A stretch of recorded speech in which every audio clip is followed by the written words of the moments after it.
jokes!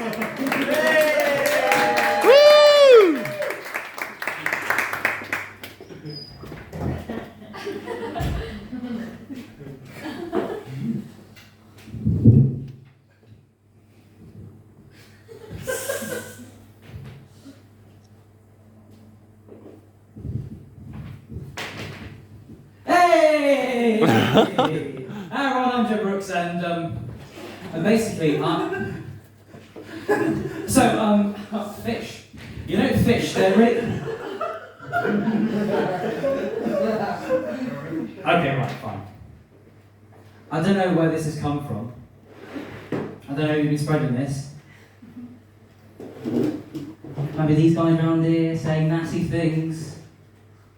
I heard him a minute ago, I said, oh, Joe Brooks on tonight. And he said, oh yeah, isn't he the one who fucks that penguin? I'm not. I don't know where that's come from. That is not that's what's happened here. Okay?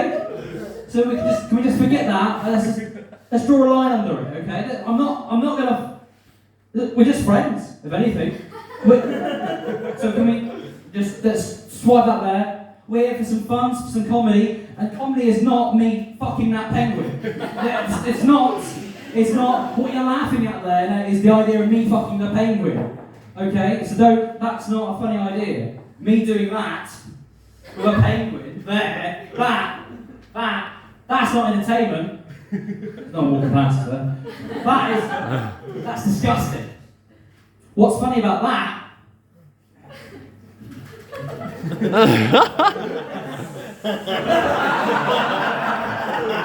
What's funny about that is the mime, and you thinking the penguin's in my hand, but it's not. That's some free jokes you got there for using your brains. So well done you. You've taken the comedy away from me and inside your heads. You've outsourced it. Thanks guys, really nice. My dad was a mime. It's true. My dad trained as a mime. He trained at the Lecoq School of Mime in France, and he was a mime in the late 70s and early 80s. But obviously, he had to stop being a mime in the 80s because that's when Margaret Thatcher closed down all the mimes.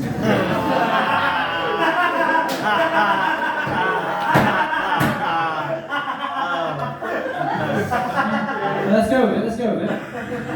Don't give up on the punchline. Let's just roll with it. Let's just really roll with that. And imagine a group of mimes against some armoured mounted policemen. Their little glass boxes didn't stand a chance. All the mimes are sat there crying as a policeman backed them down to the picket line. All the mimes are holding their big placards. Fuck knows what it said on them. Double-edged sword, mime. Speak now, and we won't hurt you. It was a hard time for my father, and my father had to get one of his artistic dreams of becoming a mime, and he went to work at Bristol Airport. It's not a joke, that's true. 3 jokes, can we not know? And so Dad went to Bristol Airport, but he didn't stop his artistic merits there. He retrained himself. He made his body an instrument. Because my dad can fart.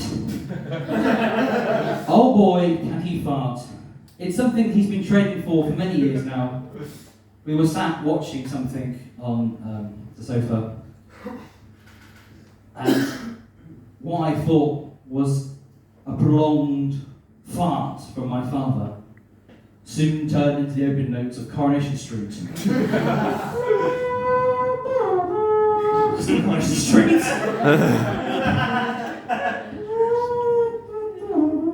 Yeah, that's it. Let's go with that. Anyway, my dad's sphincter was much better. Dad had been working on his anal abilities for such a long time. 3 jokes.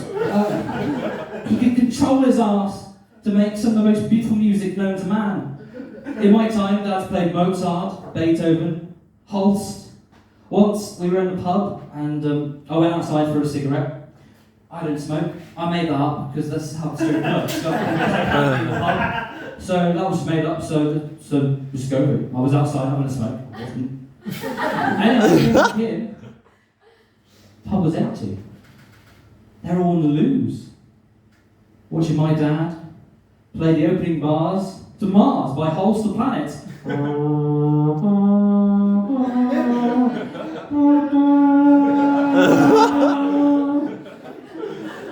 It was a truly wonderful sight. My dad's anal sphincter must be very impressive now. I imagine it looks like one of those cartoon donuts.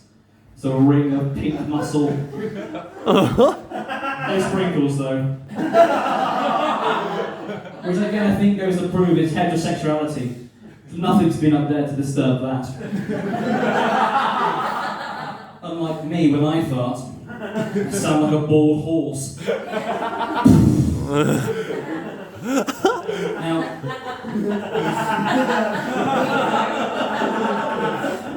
me and my father and family went to Land's End. We were at Land's End in Cornwall. Who's been to Land's End? Anyone been to Land's End? Now, Land's End is famously windy.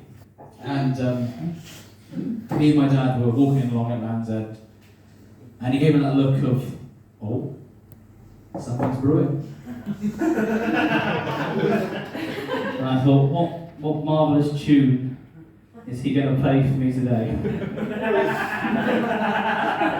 So Dad cocked his leg, bent down.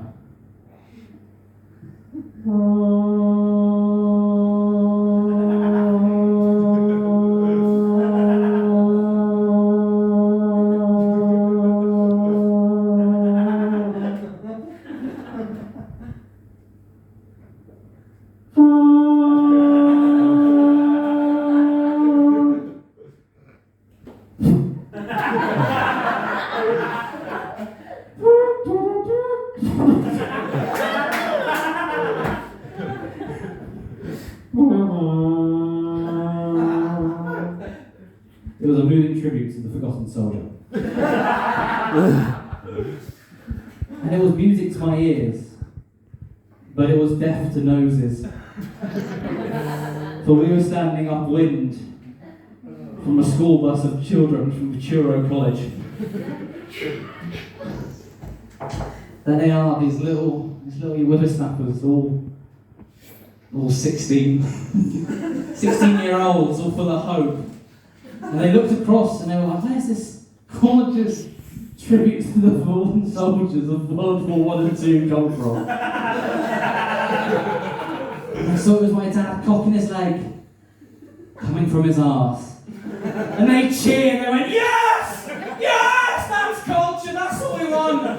Yes, what? Oh, yes, yes! Clapping away, clapping, cheering, yes!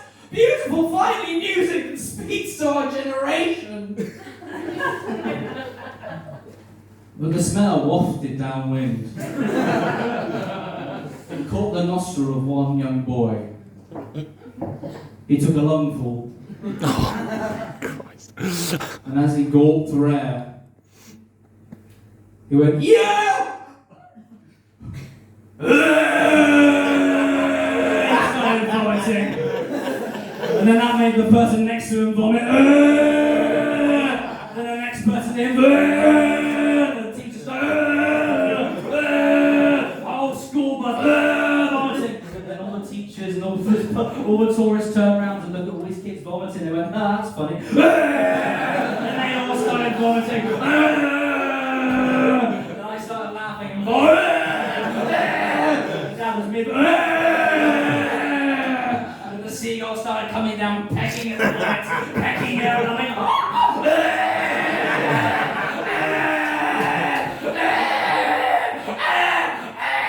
and the whole landslide of vomit came down the cliff. Came down the cliff at Land's End. It started coming down, and then it rolled off as a waterfall of vomit into the sea. They're a mix of the ocean, the Atlantic Ocean. For the first time in nearly 200 years, there was a sperm whale coming through the water. Its blowhole came up to the surface.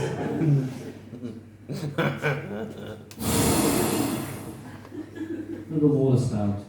It went back down into the dark, brown depths of the vomity sea. And it re-emerged. A plume of vomit shot 50 foot into the air. And the seagulls came down again, swooped down, pecking at the vomit. It was quite the sight. But then, ultimately, it was good. For when the vomit had settled on the ground, a layer about 2 inches thick, all the Cornishmen came with their little vomit baskets. They came scooping up the vomit, collecting it, like they had done in times gone by. Collecting the vomit up, taking it away, putting it in their pasties. The people at Land's End, you know, the old sweet people, you know, they put it on the thing and they turn it, they pop the vomit in there, turn it into the sweets. Baking pasties with this lovely vomit. That vomit alone saved the Cornish food industry for 10 years. I think really that is the power of music, isn't it? That wasn't true. No, that was true. What is true, though, is rats. They are true. I believe in them. I hope you do too. I was walking through Grove Park the other day, and it was early morning, and there's lots of rats at Grove Park. They're very sweet. And I was walking down the hill, and they were coming down, and I just saw a rat at the corner of my eye. I thought, oh, little fella, I quite like rats. And it jumped into a bush, and then out of the bush, a squirrel. For a second, I was like, bugger me! Are squirrels just rats in drag? Then that was a quick change. Oh, yeah! They're secretly going out as drag squirrels? How exciting for the rats. Imagine a whole mischief of rats. It's a mischief, that's what the collection of rats is called, actually, yes? I can Google things. A whole mischief of rats, all trying on the tail, trying to get the right size, finding the nuts, or tucking the nuts. Anyway. People don't really like rats, do they? I do. In fact, when people bring up rats, you always get that old fact, don't you? That in London, if you live in London, you're no more than 6 foot away from a rat. Which is funny, because the rats in the House of Parliament say, you're no more than 6 foot away from a Tory MP. Now, rats are loyal, they're caring, they look after each other. Unlike Tory MPs, who don't. In fact, the only thing that rats and Tory MPs have got in common is that they will leave a sinking ship.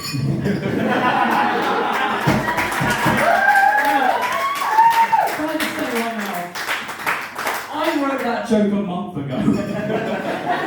And when they came for the call of no confidence and they pretty much all stayed on, I was like, that doesn't work. You just wait long enough and the Tories never disappoint, do they? Oh, good on them. But of course, some Tories will stay on the ship, pretending it's all fine as the ship slowly goes down with them on board. And some Tories will stand on the shore, watch the ship go down with all the families on board, and laugh. Pretty Patel is a bunch. Actually, I've got an impression of Pretty Patel. Exterminate! Exterminate!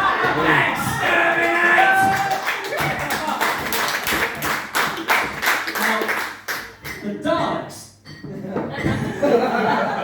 as I call them, the Daleks are genetically engineered to have all emotions removed apart from hate. They were genetically engineered to take a dislike to anything that wasn't like them. So what's Jacob Rees-Mogg's excuse? Now, what are you thinking? Oh, you're a bit right-wing. A bit, punching on the Tories. And for balance, Keir Starmer. Now, to be fair to Keir Starmer, if he was on a ship and it was sinking, he'd be fine. He'd just flop into the sea with the other spineless invertebrates.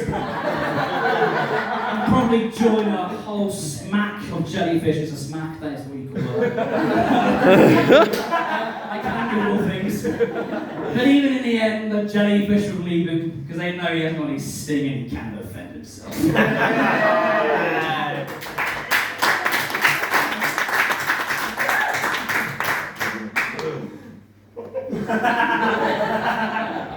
Okay, right, fine.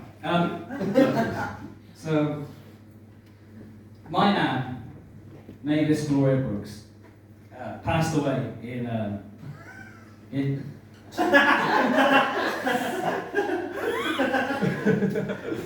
my nan passed away in April, and she was very fond of penguins. And Sid here was an ex-Barnstable display penguin. And in hospital in her last week, took my hand. I said, Joe. I said, Joe. I said, it's not Morgan. I said, Joe, she's from Windsor. I said, Joe, she's not Helen Bennett.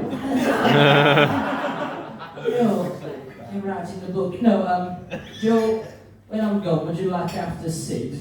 Yes, Nan, I'll look after Sid. And so after she passed, Mum and Dad placed Sid in my bedroom, which was terrifying to come home to. We weren't expecting it. Not a thing I expected to see in my bedroom. And I had him beside in the shady lights. We were watching TV on my laptop, and he was there. And it spooked me a bit, to be honest with you, because and I thought I saw him moving at one point. And I thought, if Nan were to come back in any form, she'd come back in something she loved. So I always carry Sid around me now, to think of Nan. Because Nan did say, she said, Joel, would you do a 10-minute stand-up routine about Sid the Penguin? I said, Nan, of course I will. I might talk about other things as well and go off topic a little bit, but ultimately, yes, of course I'll do a stand-up routine about Sid. He won't do anything rude though, will he? No, Nan. I never would. And I keep Sid with me to remind me of my Nan. Which is why I'm not going to fuck it.